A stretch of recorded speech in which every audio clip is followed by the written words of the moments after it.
This is Life Worlds, the place where we explore life through other eyes and minds. Let's flip the script and discover how to orient your world around nature. I'm Alexa Firminish. Come join me as we get down and forage for fungi, stalk coyotes, draft laws for rivers, hum with beehives, sing bird language, and help beavers to dam again. Let these stories spark your reconnection to nature's multiverse. Learn how to bring ecosystems back to life, become an agent for other intelligences, and begin to see how you too are the sum of all life worlds.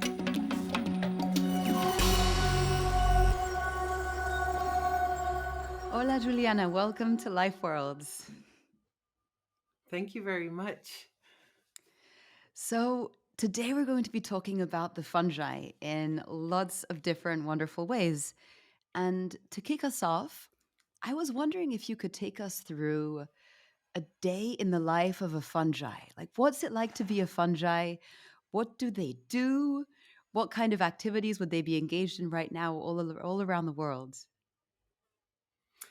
So that's actually a really interesting question because it can lead us to giving some context. So fungi are organisms that conform a kingdom of life, and so inside the kingdom of the fungi, there are organisms that are very different. So there are unicellular fungi like yeast.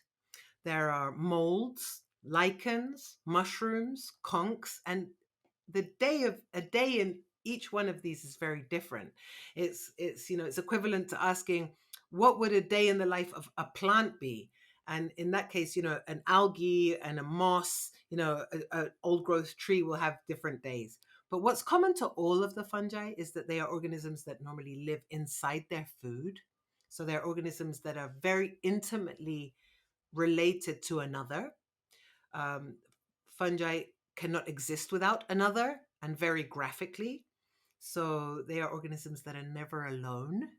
Um, they are organisms that are either assisting the life of another life form through a symbiosis, or are recycling energy and compounds on Earth through decomposition. I would say that more or less cover what most or all fungi would be doing in a day. It sounds so delightful to be a fungi. It's like you're never alone and you're always assisting in life. And what kind of Yeah. how do people come across fungi in their day-to-day life without even realizing what are the kinds of products or things they might see in the world that can be attributed to the presence of this entire kingdom of life? So, for example, if you use laundry detergents that clean in cold water, you're using a detergent that is based on fungal enzymes to clean your clothes without heat, for example. Um, metals, if you use copper in any way or form, which we do through so many cables, there are fungi involved in a process to optimize the amount of copper that's extracted from the rock, throughout mining systems in the world.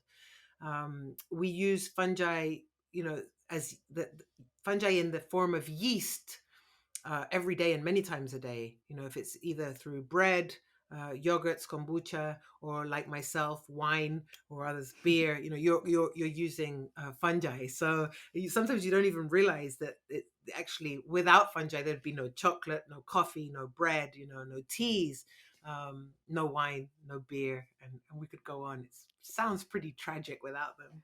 Well, I was about to say, it sounds so tragic. And through you, I learned this fact that is even more tragic, which is that less than 1% of global conservation priorities are focused on this sort of bedrock of life, on these creatures that generate all other forms of life, decompose life, and now allow new life to be. Why do you think that the global conservation movement, that can be so savvy and smart, I think in some ways, has neglected the fungi in its priorities? Alexa, it's actually 0.2%, which is so much less than one. So it really Yeah, is a yeah. neglected kingdom in those terms. I think that I'm pretty sure that the reason is that until 2012, there was no environmental non for profit advocating for fungi. There was no non for profit working for the interests of these organisms. If we look at what an environmental NGO does, ideally they will be translating science to policy. And, one very clear example of that is, for example, what WWF has done with the black rhino, right? Science was saying the rhinos are in trouble. WWF took that information and leveraged policy changes to protect the rhino. Until the creation of the Fungi Foundation, that had never ever been a possibility for fungi. We're the first NGO in the world to do that. And I think that's really the changes is noticeable. Today, thankfully, there are more NGOs working for the fungi. And maybe there's something there about their invisibility, and also just that they haven't been mapped and they're barely understood. And people used to lump them, and understandably so, right, under flora and funga. We thought that flora and fauna, right? We thought they were plants or that they were Yeah. animals, and actually that they're their whole Yeah. entire kingdom. And so they were also grouped incorrectly. So that incorrect grouping was changed in 1969, but still, during the 70s, 80s, 90s, and first decade of 2000, not much had been done for them. So, I think that. Sorry, there's a. So one of the things that has really changed is that, independent of the fact that they were thought to be plants or animals, and really dependent on the fact that we've known for a very long time how important they are. We've known for a very long time that life emerged from an aquatic system, thanks to a symbiosis between fungi and plants. I mean, there's been a lot of very sound science that we've known for a very long time, but the work to incorporate fungi into conservation priorities or planning or into international agreements cannot be done from a laboratory in a university. And there is another stakeholder that needs to be present to trigger that inclusion, and that is traditionally the role of either museums.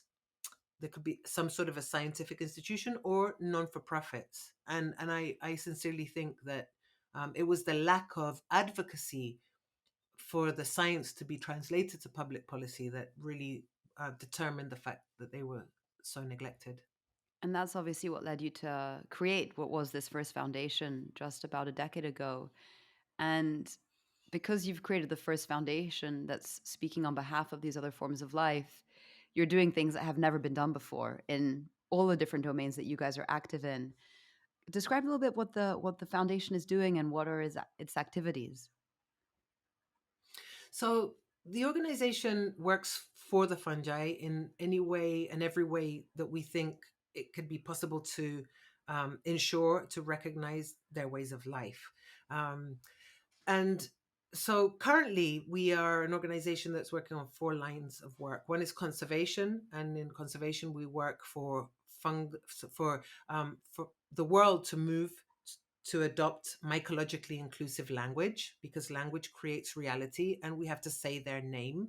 We have to say the name of the fungi, and we really need to transition into this inclusive language. And in that conservation uh, program, we also work for the conservation of old growth forests, through the specificity of their fungi and how the fungi can really make the case for the protection of old ecosystems and old trees and old forests. We have an education program in which we have co-developed and are now implementing the first free global mycological curriculum for school children, because we believe that as much needs to be taught about mycology in public schooling than is taught about plants and animals, at least that much. We have a elders program, and that program has been mapping all known ancestral and traditional uses of fungi with humanity, and really understanding the cultural coevolutions that have evolved separately in different parts of the world. So different peoples at different moment, very early on, have had fungal allies in the same way. And that's very interesting. And then we also have an expeditions program that takes us to look for fungi in places that nobody's ever been before to look for them.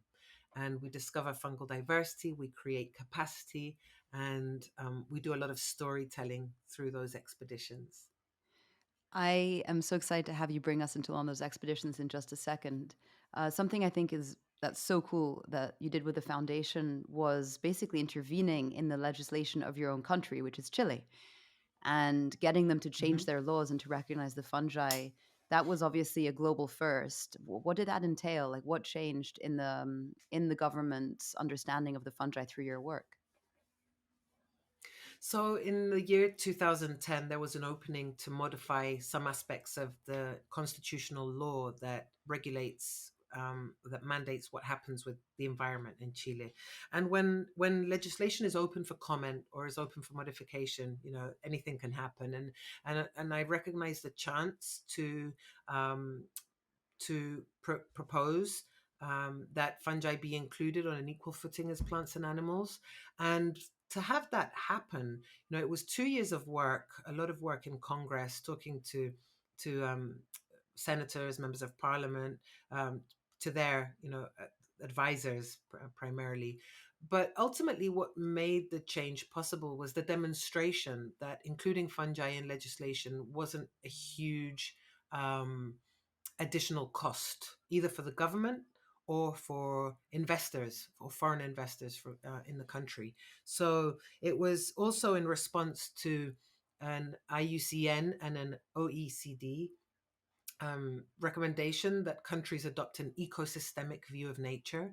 And ultimately, what makes a system an ecosystem are the fungi that connect everything.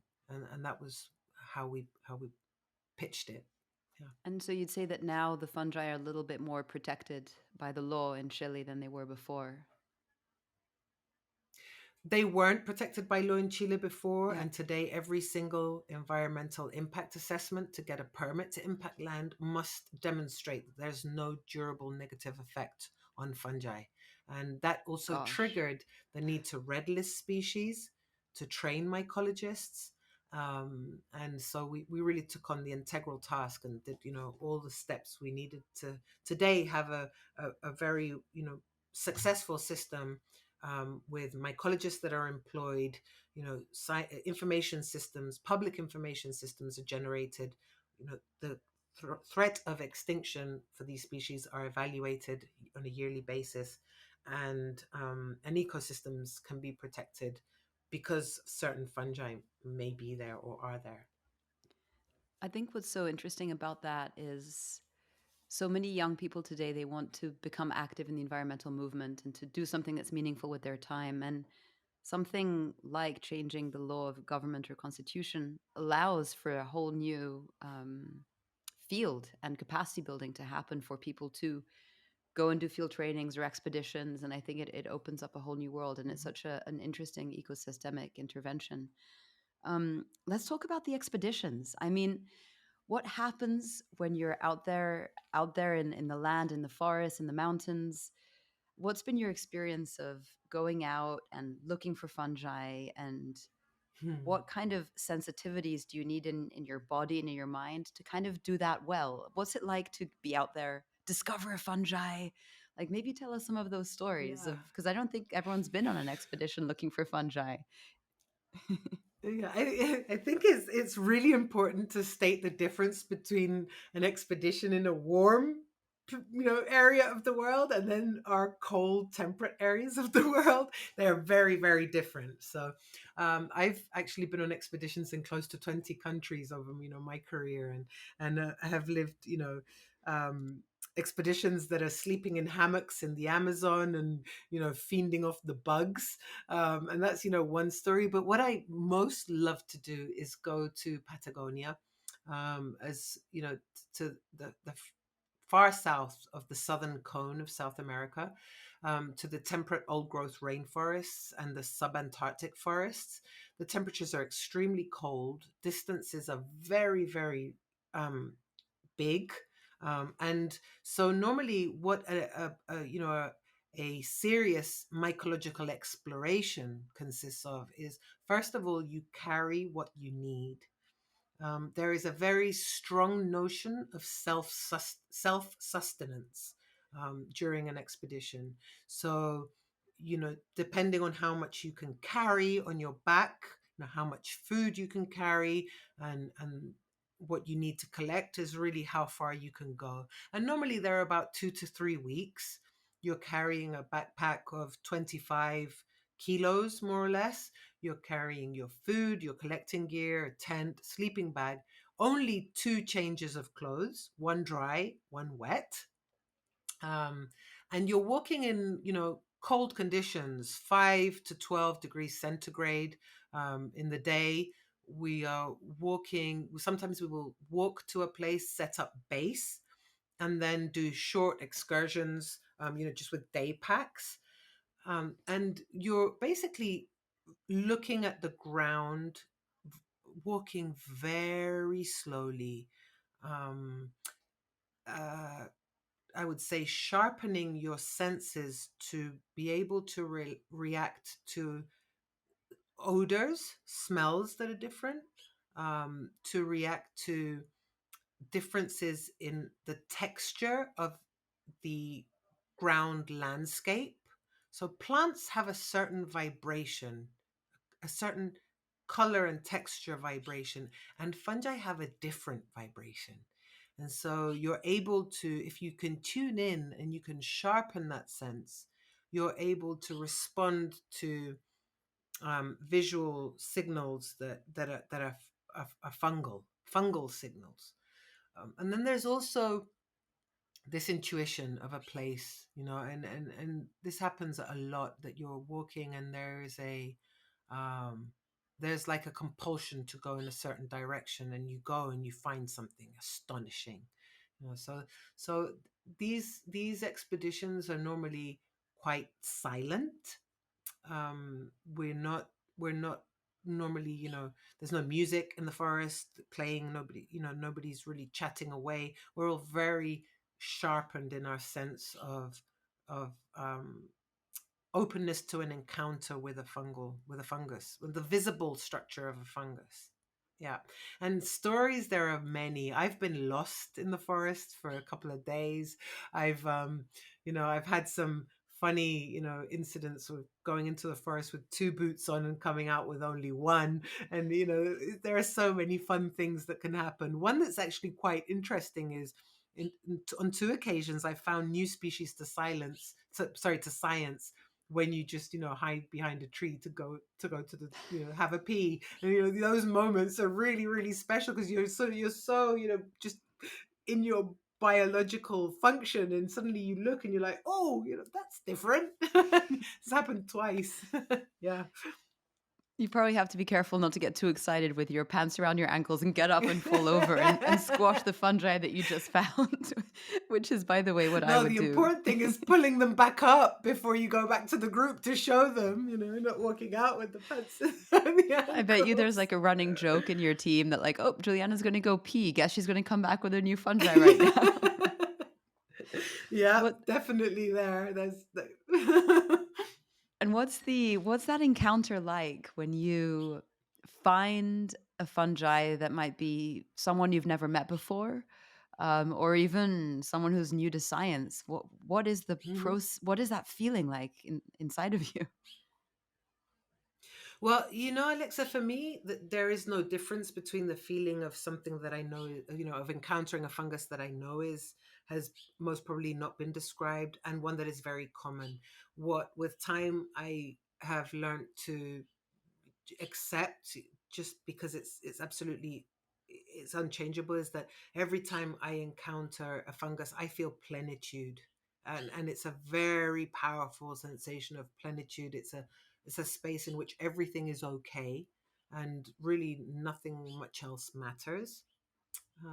And it's very profound, and it happens, with any fungus, with, even when I find, mold on a lemon, I instantly feel a very ineludible responsibility that comes from plenitude and doing something for them. Yeah. Do you believe that profound there's love. such a that's such an incredible feeling, even in the most simple Mm, mold on the lemon? Do you believe that there's such a mm, thing called interspecies communication? And if so, have you spoke earlier about sort of vibrations and intuitions? Have you mhm. sensed at any point in time that the fungi were able to speak in their own sort of subtle way to you to communicate something? Yes, absolutely. Um, I have a I have no doubt that there is a form of communication. Um, referring to what I was mentioning before, sometimes you're walking in the forest and they sort of call you over to a different place. And that's happened from cars. I've been driving and suddenly it's like, stop, go over there. And you go and you find the most extraordinary, you know, um, uh, mushrooms, and you wouldn't know, you couldn't have seen them from the car. So those things happen a lot. I have no doubt that there is interspecies communication. It's not verbal as in human verbal communication, but there is a communication. And the other thing is that, to the extent of how long I've been um, striving to be able to work for the fungi, and to the extent of how relentless I realize now, looking back, how relentless I've been. I have no doubt that they chose me, because I have tried to rationally do something else and it's impossible. I can't do anything else. It's, I just can't. Yeah. The other scientists and the volunteers that come on the expeditions, perhaps they don't have the same as yet trained abilities to walk in this silent way and sense the texture of a landscape, and maybe even the language of vibration might be straight bizarre to them. Do you need to train them in a particular way, or is it something that happens just by being out there and being in that space, or is there some kind of sensitivity prerequisite that people need to have to go out there? I've learned with time and over all these expeditions that everybody has a different way, and that there are people who are in no way in tune and have the most spectacular finds. I don't think it's a pre. I know it's not a prerequisite, um, but I do urge people to at least understand this state of awareness and this state of openness to an encounter that can really help you with your finds. But most of all, I would say, you know the important thing is to be very calm when you encounter a fungus, because if you are too flustered and excited, you might not go through the steps needed to correctly voucher that encounter. So you have the encounter, there's a lot of emotion, and you need to calm yourself, you need to calm your waters, you need to calm your mind, and you need to concentrate and to do your work. And that's is what I can best train people to do. But the relationship with the fungi is very intimate and it's very personal, and there are so many different ways to relate to them. It Yeah. sounds like this way of being practiced and tuned over time, and a certain mastery of it must trickle into your other ways of being in the world, and maybe gives you the fortitude to run this foundation, which was one of the, it's first in the world, and your ability to listen closely and Mhm. keep calm. And do you feel like those capacities have changed you in sort of day-to-day life? I think that what I've learned very much from fungi and how they live. One of the things that I think they've taught me the most is how important it is to understand that we can't and we don't have to do anything alone. um, we aren't separate from another. They question the limits of an individual, and they question the limits of individual existence, right? So, for example, I see a tree and I see an ecosystem. I don't see one species of plant. There are so many fungi, on and in the roots and in every cell of that tree. So really learning how to understand that we're part of something, and that we don't hold an ultimate way that things should be doing, or that we're not individually, we're not holders of a correct or incorrect way of doing things. We're part of something a lot larger, and and the other thing that they've really influenced in my life is how important it is to let things rot, to let things decompose, ideas, ideals, relationships. Um, we it's decomposition is the only way we can recompose, and the process of decay and rotting is fundamental to the process of creating and creation. Yeah. It's so interesting. And gosh, I mean that decomposition subject. It's it's obviously our society's fear of death in so many ways, but it's also the hiding of death. We can't have animal carcasses decaying out in the wild, even though they're feeding everything else. We can't have fallen trees in old growth forests because, God forbid, it's decadent or in tree farms, and yet that is the very substrate that the Mm, new trees will be eating. And in a way, it's yeah. kind of like how we're putting a lot of our elders out of sight and out of mind in our society. The postmenopausal women have no use, right? And actually, in ancient societies, that was when females became, so deeply valued and used. And so I think that through the story of the fungi, you're highlighting actually a much more profound malaise or I don't know, lack of coherence that our society has around the idea of death Yeah. and decay and rot. Do you find that Yeah. that is that yeah go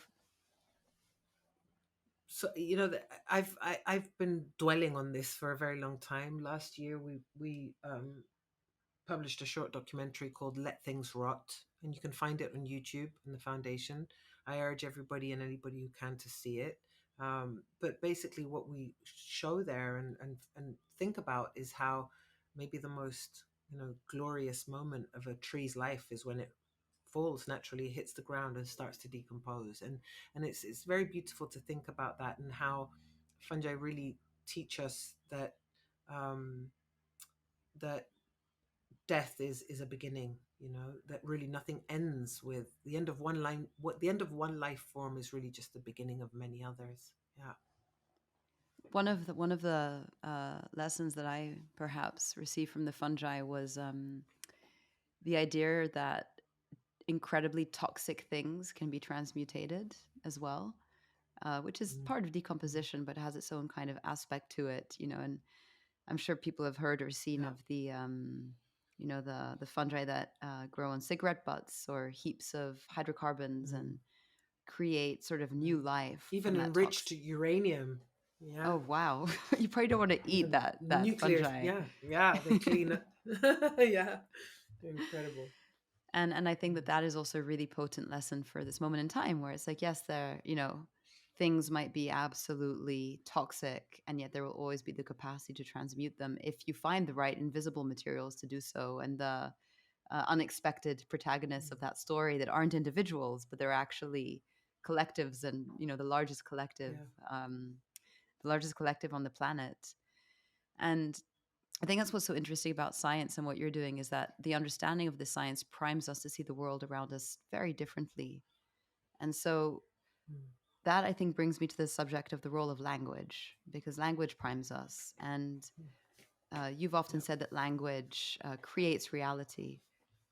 It might sound like Hmm. an obvious statement, but I actually don't think it is. What do you mean by that? And especially in your line of work? When we refer to nature, we we say certain words. So when we're um, going to plan to teach somebody, for example, about a forest, we might say, "Hey, let's go and understand the flora and fauna of the forest." Now, what you're specifically saying there is, let's go and check out the plants and animals of a forest, and we don't even realize how deliberately and how explicitly exclusive of fungi our language is when we refer to nature. When we talk about um, the the what is it, the flora of the gut, we're saying plants, right? It's a word. Flora refers to plants.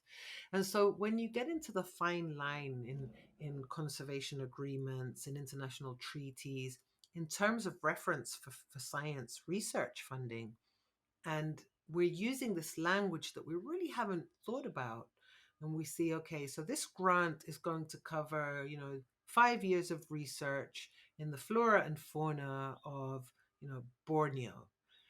A mycologist is explicitly excluded from proposing work there because flora and fauna just refers to plants and animals. And we see this, and it hasn't been a deliberate exclusion, but it is an effective exclusion. And it's an exclusion that has truncated funding streams for mycological research. And in broader policy frameworks, it actually um, inhibits you from being able to include fungi in agricultural, frameworks or in education frameworks. So, at the Fungi Foundation, we understand that we have limited time. Um, just because of how long we live, each one of us, we have limited time to be able to maximize the effect of our efforts. And we've decided that, we place our 100% in everything we do, but if we place that 100% in an effort that will have an impact on a larger number of people, um, that might be the best way forward for fungi at the moment, instead of maybe putting our 100% effort in a community that might want to cultivate because they have an issue with waste or with food, which is equally valuable. But in an organization, in the Fungi Foundation, we've decided that our effort is best placed where we can trigger durable change with the maximum effect. And so really moving for this language to be abolished, this plant and animal centric language to be considered obsolete, has been a focus. And in 2018, we co-wrote the paper that actually delimits the terminology that is now valid for the inclusion of fungi in conservation and other policy frameworks, through the delimitation of the term funga, Funga, that refers to the fungal diversity of a given place. So we would say, the flora of Borneo, the fauna of Borneo, the funga of Borneo. The funga is the diversity of organisms of kingdom fungi that are in that place. And that has been widely accepted. And last year, thankfully, it was adopted by large and influential environmental institutions, by the Chilean government. Um, this morning, I spoke to government in Singapore. I mean, we're working with governments in different places for them to adopt this language, and to their benefit, by adopting mycologically inclusive language, they in effect start understanding that habitats cannot be um, offset, they cannot be compensated in any way, that species are not separate from their habitat. You can uproot a plant and plant it elsewhere. You can capture an animal and cage them elsewhere, but you can't do that with the fungi. You can't separate the fungi from their habitat. And so they are a very effective conservation tool for habitats. That's absolutely fascinating. And I'd actually never thought of that. We speak a little bit on the podcast here about human centric language and how we don't Mm. adequately represent the interests of other life in our very, very well meaning sustainability or governmental interventions. And a lot of the green climate movement, in my personal opinion, and I am constantly updating my version of this so that I'm not, very dogmatic, but where I stand today, I feel that Mm-hmm. there is all these forms of life are inputs into our system for our benefit. And that makes sense because human communities have, as you pointed out, you've done this work around ancestral uses. We have used in a very reciprocal way other forms of life since the beginning of time. Everything is eaten and gets eaten, and it's not, it's harsh out there, right? But at the same time, this idea that all species are there for our utility is such a broken one. And so I think two things on that. When you speak about offsets and compensation, a lot of offsets rely on this idea of fungibility, that we can raise an Mm. ecosystem here and protect one here. And it's the same thing, but obviously every version of life is unique. And so what I hear you say is that the fungi allow us to protect the uniqueness of a place and actually not develop or not alter, because you can't necessarily plant a whole microbiome and put it somewhere else. Is that I mean, correct? straightforwardly, you can't. You Yeah. can't. The fungi that grow on trees over 400 years old don't grow on trees that are under 400 years old, and you cannot offset or compensate time. So there is a very important reason, um, an important demonstration, a very factual demonstration that the age of an ecosystem, the age of a forest, um, determines the species that are there, and those species cannot be um, moved in time or moved or biologically um, altered to live with younger species or younger individuals. So I think what the fungi teach you really is um, how this host specificity and how this substrate specificity um, is is real. You know, older individuals are different than younger individuals. They're Do you very see different. Older individuals sustain the possibility to establish of younger individuals. Without these older individuals, the older trees, for example, that have microorganismic communities that are very unique. They're really the reservoirs of resilience of life. Yeah. do you see a way that the scientific community could integrate more of that specificity into its biodiversity modeling or climate modeling, or because so much of what that field of work tries to do is Yeah. create uniformity so that things can be understood globally and you can get to easy metrics. Is Mhm. there is there a way to integrate Yeah. what you're describing into that? Well, I have sort of strong personal feelings around this topic. I think we moved way too quickly onto ecology from natural history. I mean, natural history asks who and where, right? And ecology asks, why and how. But we don't know still. In the case of mycology, more than many others, we still don't know who and where.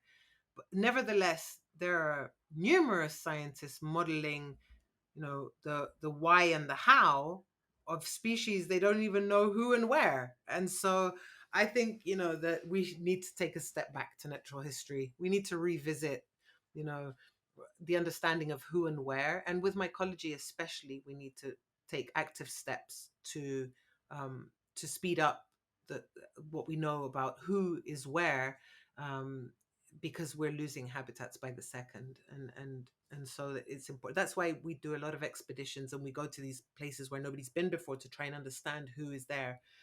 um, but the ecological questions, I mean, the fact that somebody would dare model based on a species A, and they don't even know what species A, the name, how it lives, where it lives, that for me is very, very hard to understand, to So say can it you in a give an nice way. example? Can you give an example of that? Like, how could someone even get to the why and how?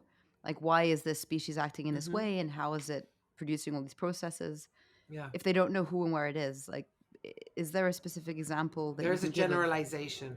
Yeah. Okay, so what will people say? Yeah. They'll say the There's a fungi. generalization. They'll say, for example, wood decomposing fungi could be one group, right? Wood decomposing fungi. And what that wood decomposing fungus does is break down either lignin or cellulose, and, it's recycling that tree.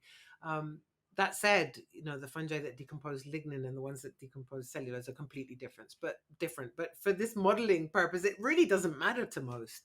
And so you'll be taking a mean decomposition rate for that area. You might even infer how long it would take to decompose, that tree trunk, and you will put it in a model, and you'll be able to modify it as many times as you want to see, what happens. But most of that um, isn't really in tune with maybe the wood decomposing fungi of that place. So if you have, oyster mushrooms decompose really quickly, um, and then you have some conchs that are very slow at decomposing the tree. So you really can't homogenize them into a model. Nevertheless, that is frequently done. I'm going to just take one step deeper into this more geeky part of our conversation because I'm sure that some people care about this stuff. What are the dangers of that? Of as you said, jumping to the ecology piece first and blanketing all these different species under maybe one umbrella term. What are the implications of doing that? There are many. I think one could be the notion that we understand what's happening in that place, an incorrect notion of that understanding. Another could be that the messaging that model gives, that everything is okay, could actually be the foundation to allow impact in that area, to allow to fragment that habitat, to to harm it. But it's based on on a model with a false notion of what's happening there, and I also think that every time that happens, it perpetuates a system that can be tweaked to the benefit of whoever's using it, and really is not, that model may not be a reflection of what's actually happening. I want to be very clear that there are some, there are many ecologists that are extraordinary, that use models fantastically in a very rigorous and ethical way, but there are others that don't. Yeah. I think that's also really important to look out for. And the reintroduction of just knowledge and complexity into the most critical parts, first principles of the models before jumping out and trying to Yeah. justify or create real world implications And from also what the it science takes us says. it takes you to look at, where that science is funded from as well. There is, in as in many systems, many human systems, there is, um there's the there's some science that is funded with a purpose, and there is other that is more, altruistic. So yeah, I always like to look at where the funding comes from for different projects. Yeah, follow the money, as they say. And speaking of Yeah. that, what do you think about the for profit sort of venture initiatives that are coming out of working? They would not say they're working for the Hmm. fungi, I believe. I think that is Hmm. very unique to you and your work and coming from a very wholesome place. But they're working with the fungi and they're creating new Yeah. building materials and new types of foods Hmm. and alt meats. Hmm. How do you view that whole industry? Yeah. I think it's wonderful. I think, nature-based solutions to current ailments of people and planet are the way forward. We're in a system in which, um, there I don't demonize money personally. It's only money. I mean, I was brought up in a household. My mom would say, "It's only money. If you need to spend it, you spend it. If you need to save it, you save it. It's only money." I mean, I don't think that money is a demon.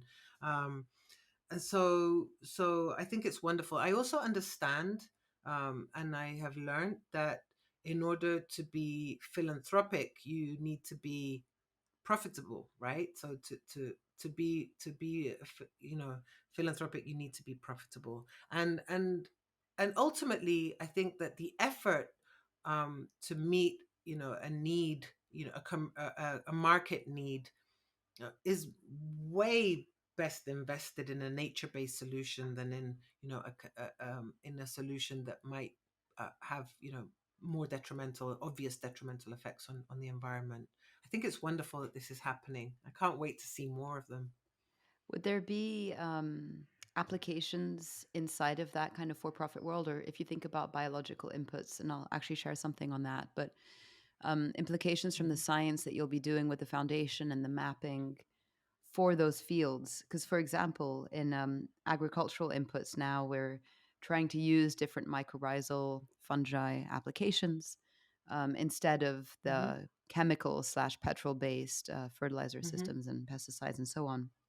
Um, I've heard that an issue with those is that they're still using quite simple strains, sometimes single strains, and blanketing them across an Hmm. ecosystem, which is, again, a Hmm. monocultural approach. Is definitely better, but it might still be a monocultural Hmm. approach.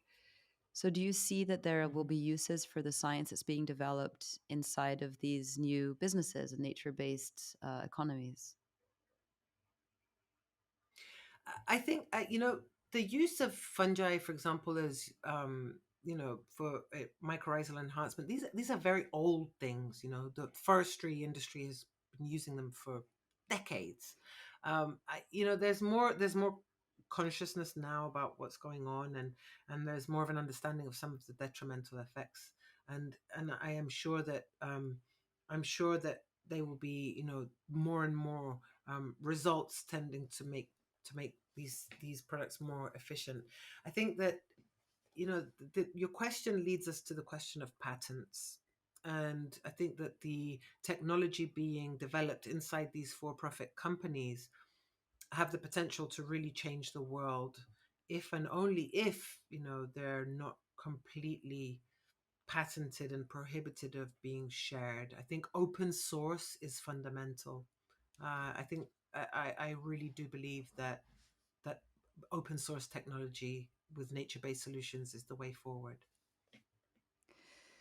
I mean, yeah, 2 points on that. The fungi are open source. I mean, they are the decentralized neural network of the whole planet, and they do not store or keep anything for Yeah, themselves. So it's kind of ironic yeah, to not open source something that by its inherent design and ontology is open sourced. And I think yeah, absolutely. It's the res- actually, yeah, it's hard to believe. Yeah, and yet I think the resistance that you would get to that statement, which is one that I get when I challenge certain startups on their IP and their open source protocols, and obviously the pharmaceutical industry is also very rife in this. It's the idea that, well, you know, R&D and funding and all the money we put in, if we don't have some patents or IP, then we're not backstopping our costs. And so it seems like a very tricky dilemma that could be an excuse and yet also has some very serious practicalities that need to be resolved. yeah, and it takes us, very very certainly into the thresholds of acceptable profit. So you know people normally think, when they know I work for a nonprofit, they're like, oh, so you work for free. No, I have a salary, but the profit of my work, the utility, what we can the is what's the word, is it utility, la utilidad, we say in Spanish, or the profit of our work is durable change, right? um For-profit companies measure their success not in durable change, but in the amount of money that is left over and can be taken out either to reinvest or for the personal use of whoever owns that company. And I think that the whole patent issue and how open source works or not is very tightly bound to the issue of profitability. And how here in Chile, for example, our pension system is private and it's mandatorily private. Now, the pension funds here in Chile generate profit for individuals, the richest individuals in the country, right? And so there is a question there of how much of that profit is acceptable from, for example, a pension funds for people that you're constantly earning off of, and just giving as less as you can return to the person's pension fund. And that's the same for-profit companies. um I would love, I really love hearing, sometimes I hear about companies that go as low as they can with the profit, and really try to build it up in a different way. But I think there's a big issue there. Yeah. I think this is a really interesting provocation for any company that's using, let's say, the fungi or other forms of the living world, which I think that those forms of Mm. life are the quote unquote inputs for a lot of systems. um, to think about a Yeah. percentage of their profits, a significant percentage possibly, being cycled back into that system and supporting NGOs Yeah. and supporting research groups that they Mhm. benefited from in the first Yeah. place. And this is clearly a broken feedback loop. And I'm not endorsing everyone to go, fund necessarily your foundation, but I'm just saying that this is a massive Mhm. um, unclosed loop of the financial system where they will benefit from this kind of research that's being done and not necessarily funnel profits back in, especially when it's coming Yeah. from nature. And so that's something that I am, Especially. Yeah. yeah, and so that's something that Yeah. I'm pretty vocal advocate for. And that does bring me back to something you Mm. mentioned earlier that I want to touch on. You spoke about the elders program and that you're mapping these Mhm. ancestral traditional uses. The jump there is simply Mhm. that we also have taken lots of form of indigenous knowledge or place and extracted that and not given, I think, credit and resources back where it's due. Yeah. But moving a little bit on from the financial piece, are there some of those uses that Mhm. you could share with us right now that might have been unexpected even to you when you heard about them, or how our ancestors have used fungi Yeah. in their day to day lives? So there, one of the things that have most surprised me are, these how independently uses of fungal allies and human allies to fungi have culturally co-evolved in different places. So, for example, you can look at puffballs. Puffballs are incredible, right? These giant, or not always giant, but these little balls that when they're white and firm, some are edible. Then they mature and they open up and they have this powder inside, the spores that are medicinal, and then the base, the sterile base that remains after sporulation, is actually a fire starter. So you have one species that's edible, medicinal, and the tinder fungus. And the Fuegan people here in Tierra del Fuego would use them a lot. But one of the things that's most surprising is that from Tierra del Fuego, central Chile, uh, all Central America, North America, Australia, Asia, Europe, everybody has understood that those spores are good for scarring wounds, for healing wounds, and it's reiterated. You see it all over the world. Um, and today, even you can go to most places and you'll find shepherds, for example, or herders, and they'll be carrying a little bag with the spores of a puffball in case their animals are wounded or they're wounded, and it's still a current use. And it's very widespread. That's one, for example, that has been incredible to understand how cosmopolitan the use is and how disconnected the communication from one piece of the world to the other is for them to have even shared that. No, they found that out by themselves. Yeah. Is there another use you could share? I love these examples.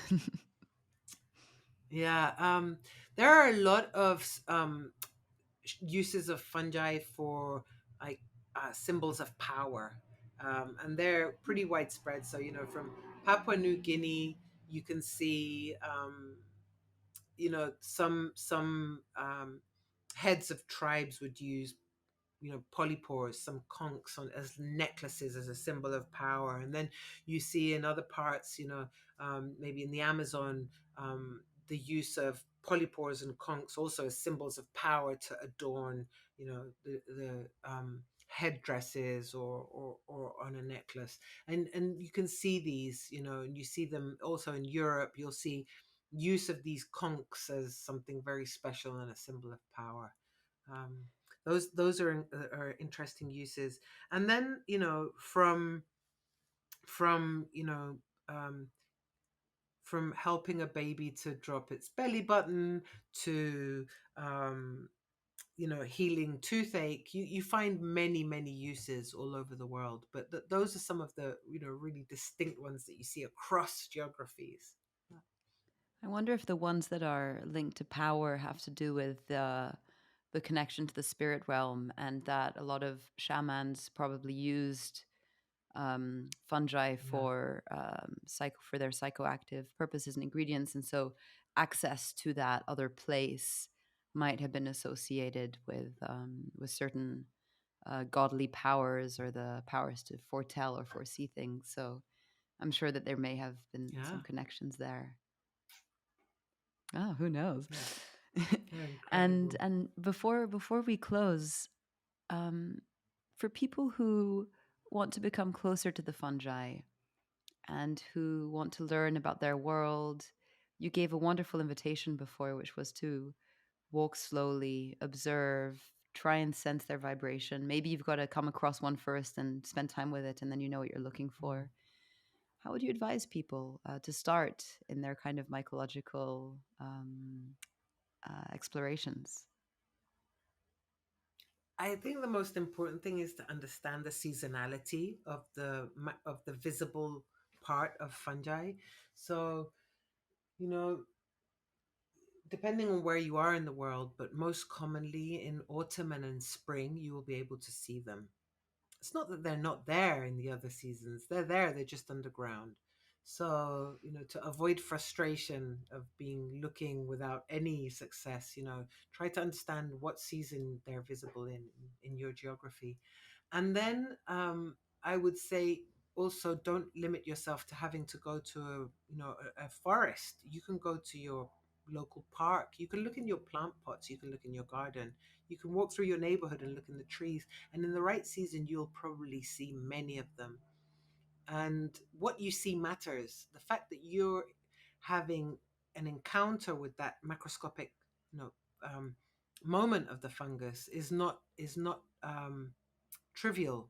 You are in a magical coincidence with the 2 or 3 or 4 or 5 days that they're visible a year. So acknowledge how important what you see is, and I would say, um, you know, look everywhere and and spend a moment to understand that you're really in an encounter with an organism that's not visible very often. Yeah. And also, maybe that you're encountering an organism that is millions of years old and so ancient, right? Yeah.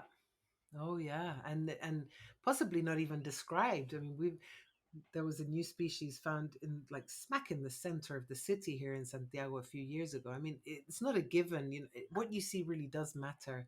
And on the Fungi Foundation website, there is a link to a campaign called What You See Matters, and there's all the steps and all the instructions if you want to take good photographs, or if you want to voucher that specimen to understand who it is. There's a whole tutorial in both English and Spanish, and you can try to learn what we and understand what we do when we encounter them, and you can try it out yourself. Yeah. Oh, that's wonderful. I'm absolutely going to link people to that. Yeah. Juliana, I'll just end What on you one see thing that I matters. saw Yeah. on your website, which is I feel like it should be a hashtag or some kind of social meme. It's, the future is fungi. I love it. I'm going to adopt that and use it everywhere. So I'm going to end this show just by Yeah. saying thank you so much. The future is fungi. You are bringing that future to the fungi. So it's been an absolute joy to meet you and speak with you today. Thank you very much, Alexa. It's been a joy. Muchas gracias a ti. Thank you so much.